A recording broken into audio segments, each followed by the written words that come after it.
Bienvenue dans Tel Boss, le podcast de l'entrepreneuriat sans filtre. Ici, on va parler de parcours, de galères, de réussites, mais aussi d'échecs. Des entrepreneurs, hommes et femmes, qui vont raconter l'envers du décor. Juste la réalité de l'entrepreneuriat. Je te souhaite une bonne écoute et n'oublie pas que tu es le boss.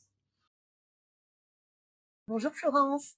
Bonjour Sophie. Je suis enchantée de t'interviewer aujourd'hui.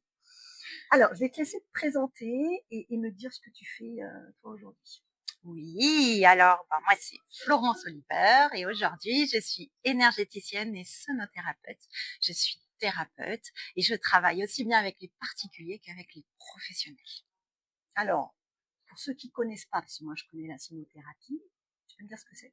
Alors la sonothérapie, c'est le travail avec les vibrations, j'anime des ateliers de relaxation par le son avec mes instruments. L'instrument phare, c'est le bol tibétain, le gong et puis d'autres instruments qui viennent permettre de faire une pause, de relâcher en fait le mental et de libérer ses émotions. D'accord. Et donc, je suppose qu'au niveau du corps, de l'esprit, ça fait du bien. Ben oui, parce que le corps garde en mémoire en fait absolument tout ce que nous pouvons vivre au quotidien, tout s'inscrit dans le corps, dans les mémoires, dans nos cellules en fait. Et le mental, en étant dans un état de conscience modifié grâce aux vibrations, vient permettre aux cellules de libérer ses émotions. D'accord. Super intéressant. T'as toujours fait ça? Alors non, j'ai pas toujours fait ça. Ça a été une révélation. J'ai d'abord commencé quand je me suis installée comme thérapeute. J'ai d'abord commencé par tout ce qui était magnétisme, radiesthésie, donc la pratique du pendule. Jusqu'au jour où je savais que le bol tibétain était un véritable appel pour moi et ma maman m'a offert mon premier bol et là ça a été à la symbiose avec ce bol et ce bol ne m'a plus quittée et je me suis formée, j'ai découvert, j'ai besoin au quotidien d'aller faire plein de recherches sur toutes mes pratiques. Et alors là, la sonothérapie, j'ai vraiment eu besoin de comprendre comment ça agissait et pourquoi. Et c'est là que je me suis formée et que je suis allée acheter tous mes bols et mes instruments. C'est top. Et avant de... Parce que tu as toujours été dans ce milieu-là ou avant tu faisais autre chose? Je faisais autre chose, mais j'ai toujours été dans l'accompagnement. J'étais manager, je travaillais sur le terrain, je gérais un réseau de distribution spécialisée dans le meuble et la décoration d'intérieur. Je gérais des grosses équipes jusqu'à ce que je fasse un burn-out. Voilà, donc tu étais salarié J'étais et maintenant tu es salariée entrepreneur. et aujourd'hui je suis Ok. entrepreneur. Et alors, tu me parles de burn-out. Je pense que qu'est-ce qui a fait que tu t'es dit, ok, je me lance? Je pense que j'ai la réponse, mais Alors déjà dans un premier temps, donc j'ai fait ce fameux burn-out qui a fait que j'ai remis en question toute ma vie. Et quand j'ai remis en question toute ma vie, je me suis reconstruite avec la personne pour être la personne que je suis aujourd'hui. Comment est-ce que je suis devenue thérapeute? c'est ça. C'est comment enfin, qu'est-ce qui a fait? Tu t'es dit, ouais, l'énergétique, c'est ça?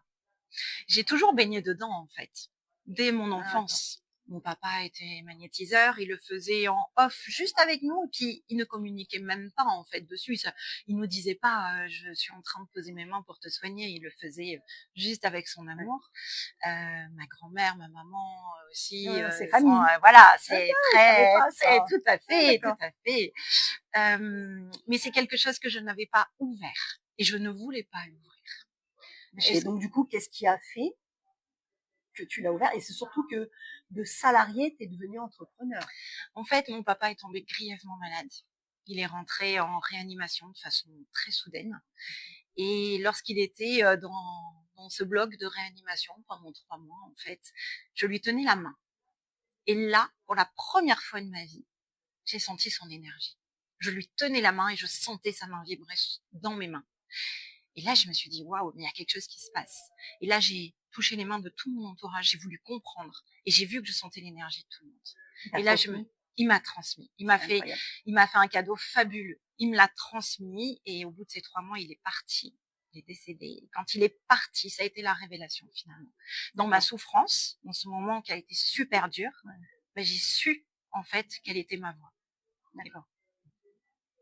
Est-ce que quand tu t'es lancée, il y a eu parce que salarié, bon, on sait que salarié, voilà, t'as ton planning, t'as ton salaire à la fin du mois. L'entrepreneuriat, tu fais ton planning en toute liberté, mais t'as pas forcément de rémunération à la fin du mois. Qu'est-ce qui a été le plus, s'il y a eu une difficulté, mais qu'est-ce qui a été le plus difficile au début? Le plus difficile au début, ça a été de le faire accepter déjà à mon entourage. Parce que je suis mariée avec quelqu'un de très cartésien. Et donc, le plus difficile a été de lui faire comprendre ce que je faisais, ce que j'avais envie de faire. Ouais. Et puis à partir du moment où il a compris, il m'a suivi. Alors comment t'as fait? Parce que c'est vrai que notre entourage est super, enfin, je trouve que c'est super important d'être soutenu parce que l'entrepreneuriat on est seul. Donc si on peut pas en parler, si c'est pas accepté, le soutien c'est très compliqué. Donc psychologiquement c'est vrai que et puis ça devient fatigant. Qu'est-ce qui a fait que toi du coup il a accepté? Peut-être que ça peut être un conseil justement pour ceux qui sont dans cette difficulté. Non, en fait, moi j'ai besoin de comprendre ce que je fais et ce qui se passe. Ouais. Donc déjà, j'ai voulu comprendre ce qu'était le magnétisme et pourquoi et comment ça fonctionnait. Et à partir du moment où moi j'ai fait toutes mes recherches et que j'ai commencé à me former pour pouvoir prodiguer des soins, ben là j'en ai parlé avec mon mari, j'en ai parlé avec mon entourage pour leur expliquer ce que ça faisait et comment, pourquoi ça agissait en fait et qu'est-ce que c'était en fait le magnétisme. Mais à partir du moment où j'ai utilisé des faits concrets, en fait, basés vraiment, en sur fait, eux tu l'as fait sur eux? Ah bah bien sûr, non, ça a été mes premiers cobayes en fait. Déjà, ils ont vu que ça fonctionnait. Et puis en fait, le fait d'expliquer comment ça fonctionne, pourquoi ça fonctionne et comment ça agit, en fait, mon mari et tout mon entourage m'ont suivi, sans problème en fait. Est-ce que pour eux, est-ce que tu as été soutenu le fait d'être entrepreneur, de devenir à ton compte? Ça a été une difficulté ou pas? Non, ça a été intuitif. C'est plus au côté de ton activité. Ça s'est fait de façon très très simple en fait parce que bah justement mon entourage savait par quoi j'étais passée quand j'ai traversé ce burn-out. Okay. Et savait de quoi j'avais besoin. Et l'entrepreneuriat, malgré les difficultés qu'il peut y avoir dans l'entrepreneuriat, tout le monde le sait, tout le monde savait que c'était là que je devais être en fait. D'accord. Tu parles de difficultés. T'as une liste? Non, parce que souvent il y en a qui se lancent, ils se rendent pas compte. Hein. Alors, oui, la liste c'est déjà qu'au début on est seul. On est seul à tout mettre en place. On est seul parce que il faut arriver à rencontrer du monde, à rencontrer les bonnes personnes, à se faire accompagner des bonnes personnes. C'est la gestion de son entreprise aussi, c'est pas simple. Des démarches administratives surtout. Et c'est un petit peu tout ça en fait, c'est un package. Et une fois que on commence à avancer et dans les démarches administratives. Et puis moi, en fait, et une fois qu'on commence à rencontrer du monde, les choses changent. Là, ça tourne. Et du coup, il y a une évolution. C'est quoi justement l'évolution? Alors, pour moi, déjà, j'ai toujours besoin du contact avec les gens. De par mon activité aussi, j'ai toujours besoin de ce contact. Et là, je me suis dit, le meilleur des contacts possibles, c'est un réseau d'entrepreneurs. Je le dis, je le répète, je le répète. Et j'ai rencontré des personnes qui m'ont permis, en fait, d'intégrer certains réseaux d'entrepreneurs qui, aujourd'hui, m'apportent déjà la clientèle que j'ai, mais également, cette énergie, en fait, dont j'ai besoin pour avancer en tant qu'entrepreneur. Ouais. Tu parlais justement d'entrepreneuriat, d'être prêt, en fait, hein, de connaître, je crois qu'on n'est jamais prêt, de savoir un petit peu qui est-ce qui nous attend. Hein, il y a le côté administratif, relationnel, clientèle, au-delà de ses compétences, parce qu'on est bon dans ce qu'on fait, mais il y a tout le reste à à faire pour développer justement son entreprise. Est-ce que toi, tu conseillerais l'entrepreneuriat à tout le monde? Alors, je dirais oui et non. Oui, je peux le conseiller à tout le monde, et parce que tout le monde peut être capable de développer son entreprise, et non, parce que il faut le vivre au plus profond de son cœur. Il faut avoir en fait cette âme d'entrepreneur et de vouloir avancer en solo. Et ça, c'est quelque chose qui est pas forcément donné à tout le monde. C'est pas forcément évident de pouvoir avancer seul en se disant j'avance mais sans filet. Et ça, c'est pas forcément facile pour tout le monde. Donc oui, tout le monde pourrait être entrepreneur, mais il faut pouvoir tenir dans la durée. Oui, parce qu'il y a l'envie et il y a après les résultats. Et du coup, moi, souvent ce que je dis, c'est quand tu es au creux de la vague, il faut savoir remonter. Et du coup, l'entourage, tu vois, est important. Des fois aussi, au-delà de son entourage perso, un réseau d'entrepreneurs. Et ce que tu dis est hyper intéressant, parce que justement, quand on est au creux de la vague et qu'on vit en fait cette phase d'inconfort qui est hyper importante, qui peut être plus ou moins importante en fonction de ce qu'on vit, elle fait partie de l'entrepreneuriat, elle fait partie de la vie de tous les jours d'ailleurs. En fait, ce qu'il faut surtout retenir quand on est au creux de la vague, c'est qu'on peut pas être plus bas. Et là, on donne un grand coup de pied et on remonte. Et là, on est super fiers de ce qu'on a accompli. Et donc, justement, parlant de fierté, alors dans une petite question que j'avais préparée pour toi, je vais commencer par celle-là, tu me parles de fierté. Une réussite dont tu es fière. La réussite dont je suis fière. Alors, Sophie, je vais te prendre comme exemple, puisque tu as été ma coach prospection, un accompagnement super, qui m'a aidé à lever certains freins, certaines barrières, qui m'ont permis d'aller démarcher en fait des entreprises. Bon, j'ai encore du travail à faire par rapport à ça, mais qui m'a permis surtout d'aller décrocher en fait notamment un client hyper fidèle et qui parle de moi et qui me recommande et qui est quelqu'un, une entreprise qui est super. Et tous les mois, je viens animer un atelier de relaxation par le son. Et tous les mois, il me dit waouh, mais ça change notre vie. On est serein, on est mieux. Et quand vous êtes là le soir, on dort tous bien. Merci, merci, merci. Ça, je suis super fière parce que non seulement je peux apporter du bien-être, mais en plus je suis fière de ce que je fais et de cette réussite. Ah, bravo Florence. Et ça, c'est top. A contrario, ta plus grosse galère. Si tu as eu ta plus grosse galère. Ma plus grosse galère. Je dirais que c'est pas vraiment une galère, c'est plus des périodes de doute. Des périodes de doute, de se dire est-ce que c'est au début surtout, est-ce que c'est le bon chemin, est-ce que c'est pas le bon chemin, est-ce que j'ai bien fait de m'installer, de créer mon cabinet, est-ce que, et on a tous des périodes de doute comme ça. C'est le creux de la vague, justement. Mais en fait, je dirais que je me suis faite accompagner aussi, alors énergétiquement. Pour moi, c'est hyper important, et je me fais accompagner au quotidien énergétiquement, parce que ce bien-être que j'apporte aux autres, j'en ai besoin pour moi aussi, et pour être justement efficace auprès de mes clients. Et énergétiquement, ce soin-là, je vais parler d'un soin spécifique, m'a montré que pour la première fois de ma vie, je savais que j'étais à ma place et que c'était là que je devais être.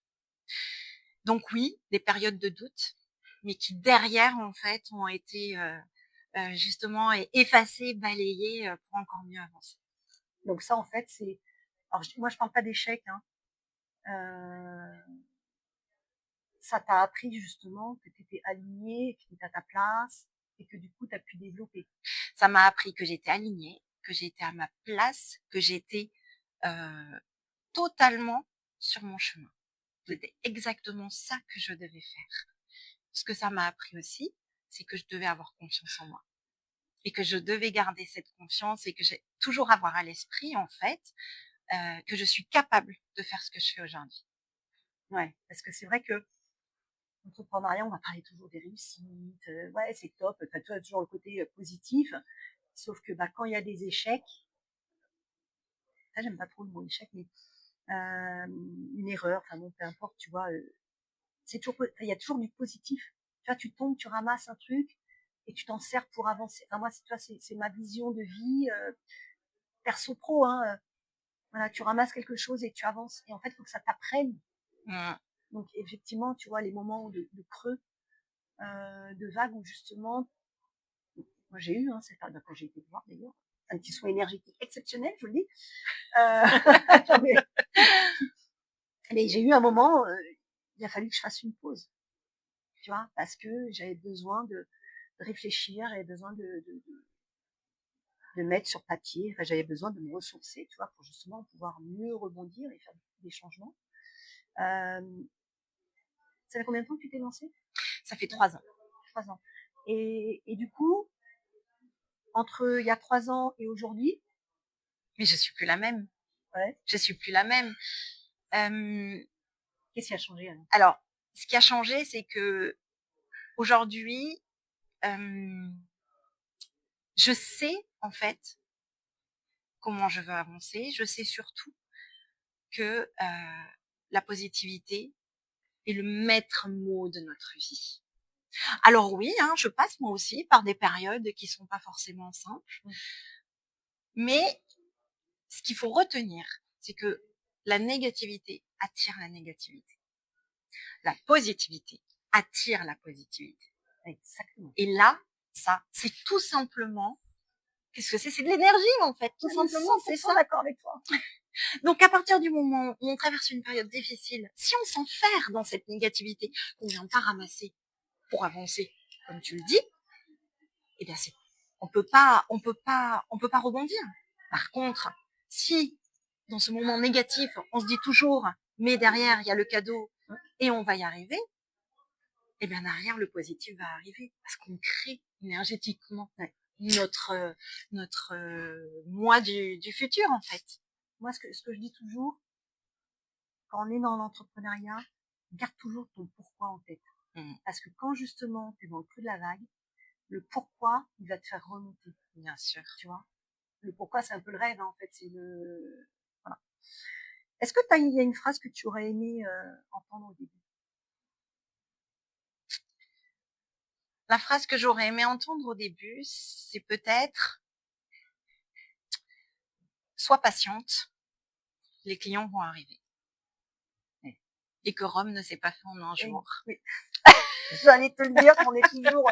Mais non, mais c'est vrai que quand on se lance, c'est tout feu, tout flamme. En plus, on est à 100 à l'heure, on a même surcroît d'énergie, je dirais, tu vois, parce que on est tellement heureux, et on a l'impression que les clients, ils vont arriver du jour au lendemain, tomber du ciel. Oui, non. Exactement, exactement. Et en fait, c'est pas simple quand on se rend compte que les clients, ils arrivent pas tout seuls, en fait. On se dit, ah, super, je vais lancer sur mes réseaux, etc.